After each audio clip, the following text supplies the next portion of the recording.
Hey, welcome back to another tutorial. I'm Ollie Carmichael. These videos are primarily for clients that I'm personally working with that are using the software that I use, and I generally just give up the assets that I have if it makes sense for your business. So what we're going to go over today is pretty technical, but it's step by step. It's not that difficult. And another caveat to this is it just depends on what version of the software that you have access to and what version of the consulting and coaching that you have access to me.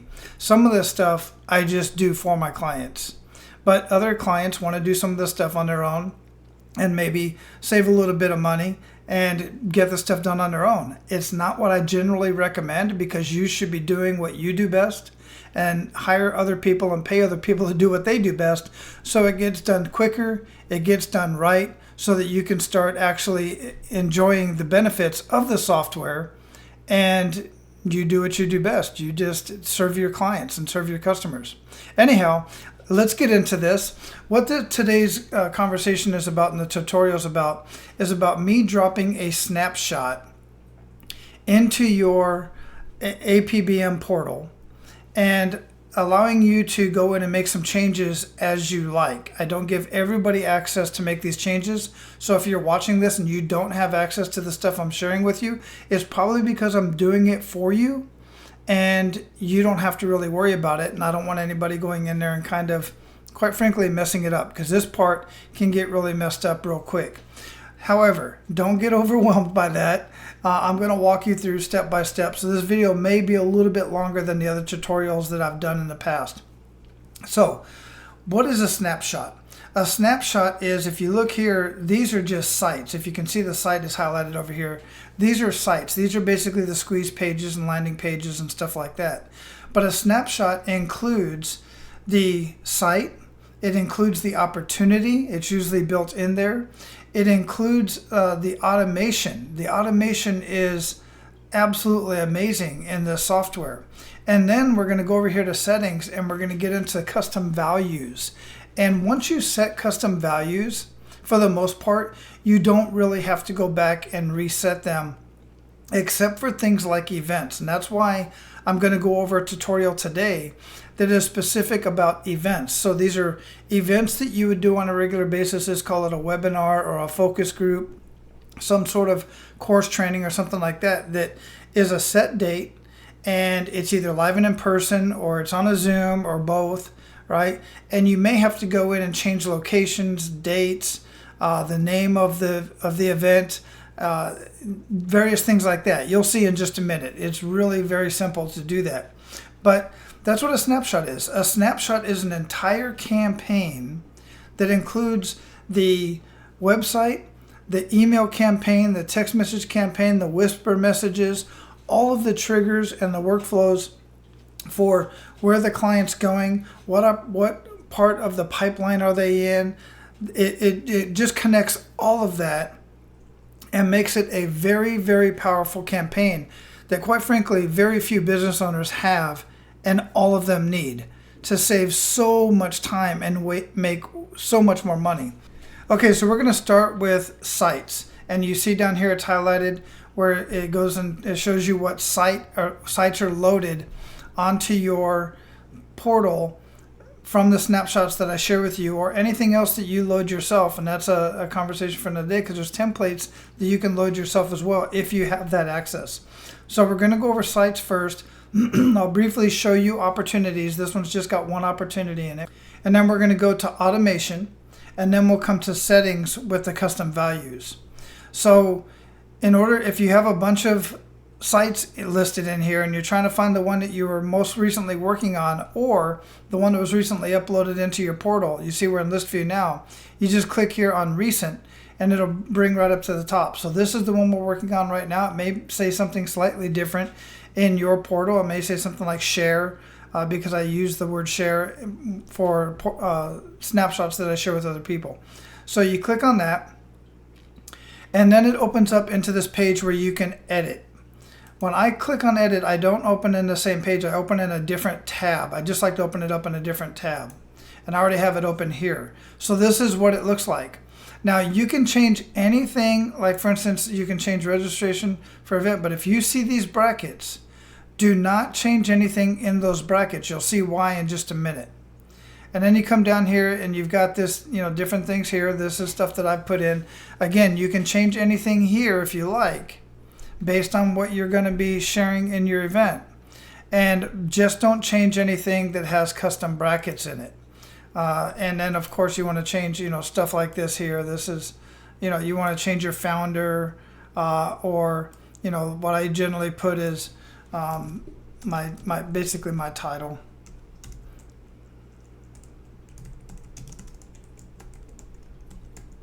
And then I'll generally put some, just some accolades or something like that. In this case, I'll put retired U.S. Army medic. Pretty proud of that. So I just put that in there. Make sure that you constantly come up here and save, because it's just the worst thing to make a bunch of changes. You can also, while you're here, you can change the color scheme of any of this stuff. So you see, you just click on where it says the blue all the way around there. You can come over here and you can change the background color. You got all the different colors there. You can even put in the different codes for all the different colors. You can move stuff around. You can change the color of the button. Actually, you can't change the color of the button here because this one is built into the form. And that, again, is a conversation for another day. The logo is automatically added in here. If you're looking at this and you see something that says missing image or something like that, leave that alone. Don't touch it. All these custom values are going to be added in, and all of your social media's platforms are going to be added in here when we go to custom values. Okay, so that's basically everything here. Again, it's drag and drop. You can just move stuff in. If you want to add rows, you can add rows. You can add columns. Once you add a row, you can add images and stuff like that. To change your picture here, your image here, you just click on that. You come down here to where you'll see a link. Here it is. You'll see it where it says an image link. Now, you have to, the way that you get these images is, for instance, here, this is the image that's there. You upload images here. You click here and you upload the image right into your portal directly from your computer. Once the image is uploaded, just right click on the image and it will grab the link for that image. You don't have to open it up. Just go ahead and grab the link for that image and then close this out and then go back and you go ahead and drop that link right here. You just paste that link right in here and then that image will change. Okay, and you can play around with the sizes and all that kind of stuff. Here's the different sizes for everything. You can play around with those sizes. All right, so we'll leave that page open because we'll probably be coming back here. You've got the thank you page, and a lot of this stuff on the thank you page, when you click on here, it opens it up into what it actually looks like. Okay, so you see how it's starting to look. Also, this one here, this page here, same thing. I've already opened it up here. So watch this. We're going to make some changes in here in a minute in the custom values, and that way you don't have to make those changes all the time. Now, opportunities.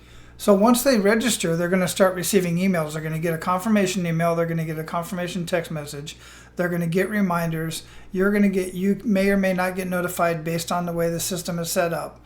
But generally, for my clients, what I do is when you get a new lead, you get an email that says you have a new lead. When they become a hot lead, then you get an email and a text message that says you need to communicate with this hot lead immediately. So log into your portal, go ahead and go to conversations and have that conversation, or you can go to dashboard, you can go here to opportunities and see who came in and see who's in the hot lead column. So the way that we set up those emails and those text messages and those notifications is all in automation. So we come over here into automation, and again, you click on the most recent. That's the one that comes up here, email text reminders to join next webinar. That's specifically the one here. It could be named a little bit better, but bottom line is you probably shouldn't have nearly as many as I do in here. You probably still have the birthday campaign and missed call campaign, stuff like that. So we're going to work on this one. We open that up. It's in a folder, and this is the builder. And the builder, the trigger is the form submitted. That's this form here. Once the trigger goes, they get created and they update into the opportunity. The opportunity is where I was showing with the one, the webinar registrant. Then they receive a tag. They're tagged as a webinar registrant. That comes important later when you want to send out emails to people who didn't show up, right? So you want to keep track of that, and you can come in here and give them another tag that says no show or something like that, but they'll be tagged with the webinar no show. That way you can put them into an email campaign and send information to them that way too, because they raised their hand, they're interested, something came up and they couldn't show up. If it's not that many, honestly, I'd call them. Send them a text message and call them. So then they get their first confirmation email. This confirmation email is set up so that it comes from you. We're going to make sure that this comes from your business, your user plan, basically what we entered into as your company.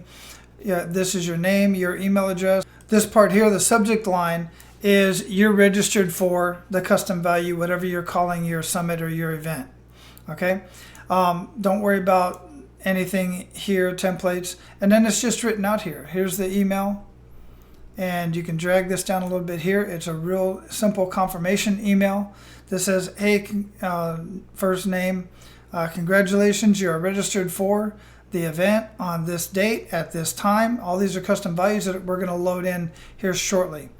And then on this date at custom values, you can use this link to join. And this is where your Zoom link will automatically be placed in there. Now, what I like to do in one of my first emails that I send to anybody, the first email has some sort of a question that requires a response. I do this for a couple reasons. One, because I want them to interact with me, specifically with the portal. But they're interacting with me as well. And I'm gathering more information from them. Also, I want the email to be listed as relevant. And when emails are replied to, that specific email is lifted up in the algorithms. So it's important to ask a simple question on the first email so that you get some sort of response, and it helps your email ranking basically. There's a lot of technical stuff involved with that, but it's really simple. So generally, this is a little bit too much. This was just an example that I put in here. But basically, I like to put something like, and you can change this later if you want to, but sometimes I like to I give them some options here to reply to. Sometimes that helps. Other times I might say something like, hey, what enticed you to sign up to register for this webinar? What are you looking to get out of it? That's it. And then I leave the rest of this stuff out of here. Hopefully they reply back and let me know, because it helps me deliver the best event. It helps me deliver the best content and information that's relevant to the people that registered. Now, it's all going to be relevant, but the fact is I can make it more personalized. I can say, hey, by the way, Joe, you mentioned that you want this, that, and the other. Did we deliver? Absolutely. Excellent. Okay. We will be sending you a link with the reminders, basically letting them know they're going to get some additional emails and text messages, and then a little quote down here. I like to put dedicated to your success, and then why you're receiving this email and that kind of stuff. And then also there's an opt-out type of thing. Then they get a text message as well. You can put a little bit of a time in here. Generally, you can put in like a wait period, and say we want to wait 3 minutes before we send the text message. So if we save that action, it's going to put a wait for 3 minutes. It's going to send the email immediately. But 3 minutes after, they're going to receive a text message. And the text message is very simple. Hey, congratulations, you're registered for the event at this date and this time. Keep this link to join the webinar is on, and that's the Zoom link. We also send out the reminders, and then sincerely, your name, because anytime you send a text message, you always want to put your name, especially when it's the first time you send it. Not every single message, obviously, but it's important to do that, because I receive text messages and I'm like, that's great, who's this from? I'm not replying back to it. I might even delete it, or usually I do delete it. Then you got set time date here. This is important when we get into values, because this is basically what sets the time. What this means is these emails, this is the confirmation email. The other emails that we're going to send here, like this one that says 4 days before, how do we know when, how does the system know when it's 4 days before and it starts sending reminder emails? Because this person could have registered for this event 2 weeks prior to the event. So 4 days before the event, I want to start reminding them that they signed up for this event, because quite frankly, many people forget. Even if they paid for the event, they forget the event was coming up. I've done that. I've forgotten that I paid for and signed up for an event and completely forgot that it was coming up. And I didn't get reminders of it, and I even missed it. It sucks if I didn't put it on my calendar right away, which I generally do. But this sets the timer and lets us know when the event is going to be, and then 4 days before, start receiving emails. All right, and you can look through these, and you can change any of these as you like. Again, don't change anything that's in the brackets. And then 3 days before is just another timer here. And then they're going to get another email 3 days before. Then they're going to get an email 2 days before. Then they're going to get, it's going to wait until 5 p.m. and send a text message. And you can put your name down here if you want to. You don't have to. You can take that. That one you can take out if you want to, because you already told them their name. They're going to get an email the day before. 3 hours before, they're going to get an email. 1 hour before, they're going to get a text message. And then 30 minutes before, they're going to get an email. And 10 minutes before, they're going to get an SMS and an email. Now, some of you might be saying, damn, that's a lot of emails and text messages. They're going to get pissed off.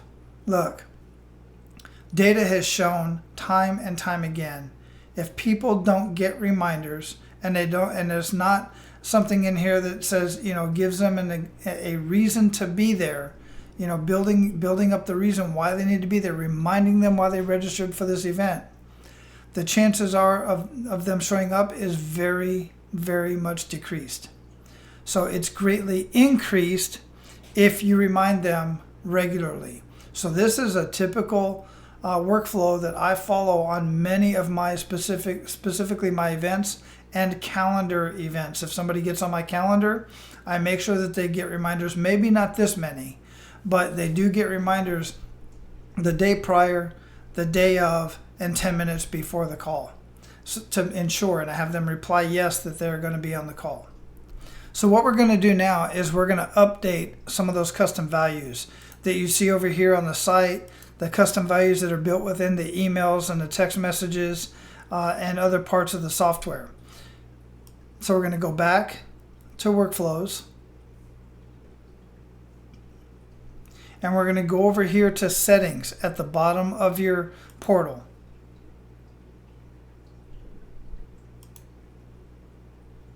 And then we're going to come over here under settings. We're going to come over here to custom values.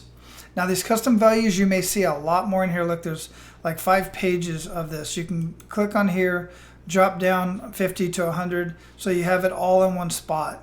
All of these like this, if you see anything like this, just disregard. These are for another campaign. Specifically, it's pretty cool. It's for a virtual card, for a V card. That can be built, and you can use one of those little fobs, key fobs, and tap it to somebody's phone, and what it does is it literally just drops your information on their phone, and they can click a button and send their information back to your phone. So that's yet a conversation for another day. If you see these like this, just disregard them for right now. I'm going to share with you the ones that you do need to update in the custom values though.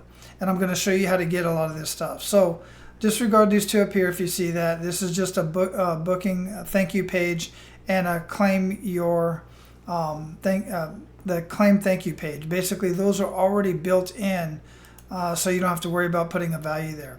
You want to put your company address. I just put this city and state. I don't need to put all the other information. You don't have to put anything here at all if you don't want to, but it just looks kind of weird when it's on over here and it's kind of missing. So I just kind of put where I'm at. Specifically, if I'm primarily targeting people that are in my local area or a local area, I'll make sure that that's there. Company name, self-explanatory. The way you do that is you come over here to the little pencil and you just type in the name. So that's simple. And then it's attached to this custom value. Now, this phone number here is really important. This phone number is what I use, is not my personal phone from my cell phone. I use my business phone. So while you're in settings, you come over here to phone numbers, and I'm not going to click on it now, but you'll see a tab basically similar to this. Okay? And you'll have your phone numbers listed there. These are your business phone numbers, and they should be attached and forwarded to your actual cell number. And you see this one isn't attached. So I need to make sure that that's attached. The reason why is because when somebody calls either of these numbers, it gets directed to my cell phone number. When somebody texts a message to any of these numbers, it gets directed and forwarded to my personal cell number. That way my personal cell phone number isn't out there for the world to see. That's yet another benefit of being a part of this program and having this software, is you don't have to use your personal phone number. You can have a business phone number or a couple different business phone numbers. Why would you want a couple different phone numbers? Going down a rabbit hole here, but this is important. Because if you have different campaigns out there, or if you have different salespeople or different people out in the field, like if you're an HVAC tech company and you've got 5 or 6 techs, you want to give them each their own phone number, their own business phone number. Why? Because that way you can track what text messages they're getting. You can track the conversations. You can track the phone calls, right? You can track all that information and know who is selling your business or not, who is responding to your clients quickly enough, right? So there's many applications for having, and many reasons and valuable reasons to have a business number, and you can have as many as you want right here. This is the default number. This is just one. Oh, an A2P complied. That just means I can send text messages. If you see a message that says it's not A2P compliant and you have a number in here, reach out to me. We need to make sure that we get you compliant. That is definitely a conversation for another day. So back over here, just put that number in here. Company email support, whatever your email is, put it in there. Copyright year, whatever your copyright is of your business. If you started in 2019, 2012, I just put 2023 here. And I'll show you where this stuff goes. You want to do from email. This is when they send out the emails, it's going to come from. It could be the same as your support email, but maybe not. It might be, for instance, Wally at apmasterycoach.com or something like that. The image logo, I already showed you how to do that. It's the same thing here. So this is your logo that's basically down here. You'll see this area here. So that's going to be your logo. I showed you earlier how to put your picture logo in here. This image I showed you how to do over here when editing the website. This one here where you change it over here. This value is for your logo that goes on your site down here. So you'll probably see, without doing that, before you do that down here, you'll see where it just says missing image or something like that. Again, don't mess with that. You're going to update that over here, right there. So you're going to do the same thing I showed you earlier. You're going to upload it. You're going to grab that URL, drop it in here, and it'll magically appear on your site. Notification email for client. What this is, you're the client. So if you want to receive a notification that you have a new registrant, in this case, or a new lead, then you would put your email in here, and that would automatically populate. Again, it may be the same email. It may be a different email that you want to use for tracking. This particular campaign in the workflow doesn't have a notification for the client. But go ahead and put it in here anyway, because on other snapshots, that option will most likely be there. If you're generating leads and then you want to get notified that you have a hot lead or something of that nature, then you want to get notified immediately. All of your social media links, just drop your social media links right in here, self-explanatory.